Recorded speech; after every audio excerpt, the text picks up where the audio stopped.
Selanjutnya, terdapat pengertian dari Penggadaian. Penggadaian merupakan nama brand merek PT Penggadaian Persero, perusahaan badan usaha milik negara BUMN yang berstatus perusahaan perseroan yang melakukan bisnis sebagaimana diatur dalam Peraturan Otoritas Jasa Keuangan atau POJK Nomor 31/POJK 05/2016.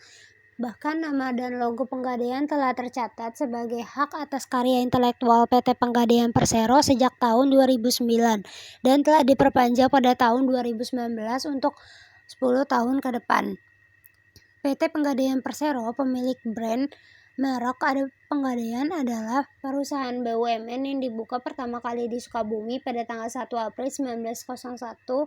Sampai dengan Agustus 2020, PT Penggadaian telah mempunyai outlet sebanyak 4.100 yang tersebar di seluruh Indonesia. Produk dan layanan Penggadaian juga dapat diakses lebih dari 1.000 agen.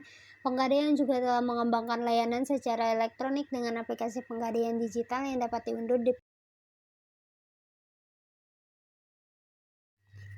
Sejarah awal mula Penggadaian dimulai pada saat pemerintah penjajahan Belanda VOC mendirikan Bank Van Lening, yaitu lembaga keuangan yang mendirikan kredit dengan sistem gadai. Lembaga ini pertama kali didirikan di Batavia pada tanggal 20 Agustus 1746, ketika Inggris mengambil alih kekuasaan Indonesia dari tangan Belanda tahun 1811 sampai dengan 1816. Bank Van Lening milik pemerintah dibubarkan dan masyarakat diberikan keleluasaan untuk mendirikan usaha penggadaian asal mendapat lisensi dari pemerintah daerah setempat, atau bisa disebut lisensi Stelsel. Namun metode tersebut berdampak buruk.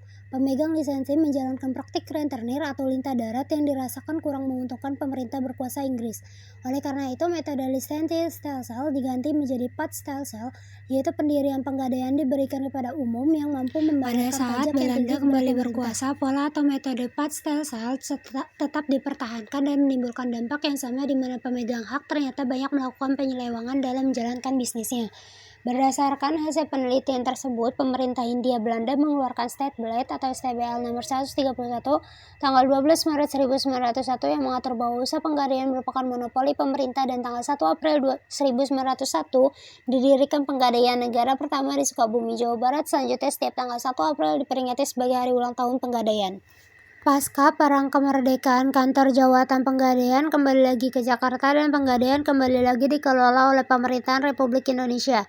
Dalam masa ini, Penggadaian sudah beberapa kali mengubah status, yaitu perusahaan negara PN sejak 1 Januari 1961, kemudian berdasarkan Peraturan Perundang-undangan Nomor 7 Tahun 1969 menjadi perusahaan jawatan atau Perjan. Selanjutnya, berdasarkan Peraturan Perundang-undangan Nomor 10 Tahun 1990 yang diperbarui dengan Peraturan Perundang-undangan Nomor 103 Tahun 2000, berubah lagi menjadi perusahaan umum.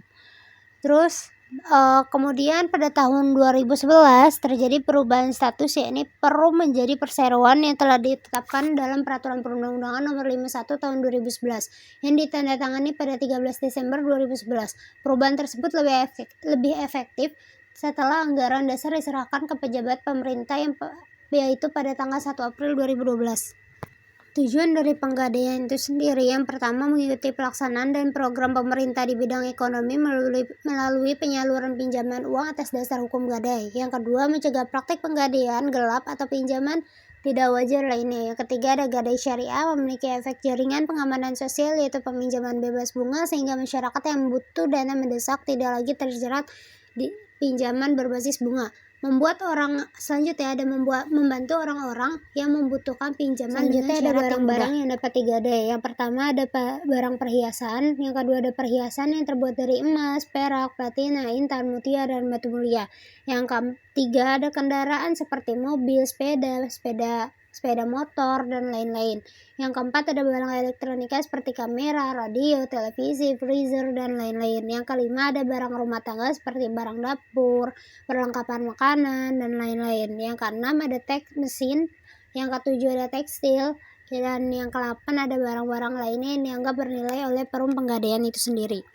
Selanjutnya ada barang-barang yang tidak dapat digadai. Yang pertama itu ada binatang ternak, kedua barang dagangan dalam jumlah besar, ketiga barang cepat rusak, susut, busuk, Yang keempat, barang seni yang sulit ditaksir. Yang kelima, ada barang yang disewakan atau barang milik pemerintah. Yang keenam itu ada barang yang sangat kotor. Yang ketujuh itu kendaraan yang sangat besar.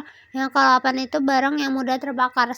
Yang kesembilan itu ada senjata api, amunisi, dan miswi. Yang kesepuluh itu ada hasil bumi dan barang ilegal lainnya. Selanjutnya ada jenis-jenis dari penggadaian. Penggadaian itu sendiri dibagi jadi dua, penggadaian syariah dan penggadaian konvensional. Penggadaian syariah itu adalah akad rahan dalam Fatwa Dewan Syariah Nasional DSN nomor 25/DSN MUI -3 tahun 2002 tentang rahan. Dijelaskan bahwa pinjaman dengan penggadaikan barang sebagai jaminan utang dalam bentuk rahan diperbolehkan dengan beberapa ketentuan.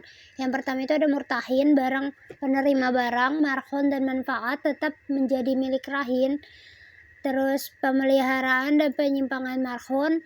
Selanjutnya ada besar biaya pemeliharaan dan penyimpanan marhun tidak boleh ditentukan berdasarkan jumlah pinjaman. Dan yang terakhir itu ada penjualan marhun. Terus selanjutnya ada penggadaian konvensional. Penggadaian konvensional menurut hukum perdata memiliki prinsip tolong-menolong dalam usahanya tersebut.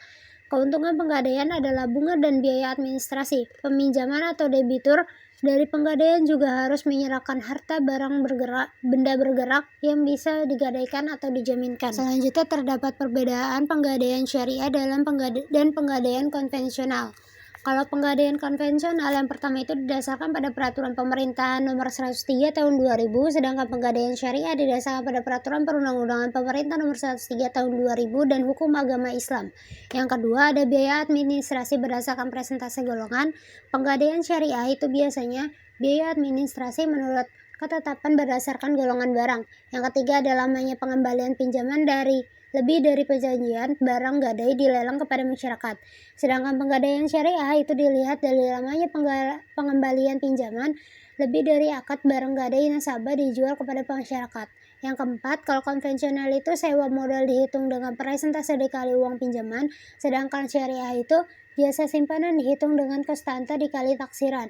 Yang selanjutnya itu ada kalau konvensional bila dalam 1 tahun uang kelebihan tidak diambil, uang kelebihannya tersebut menjadi milik penggadai itu sendiri. Kalau sedangkan syariah tidak mengenakan bunga pada nasabah yang mendapatkan pinjaman.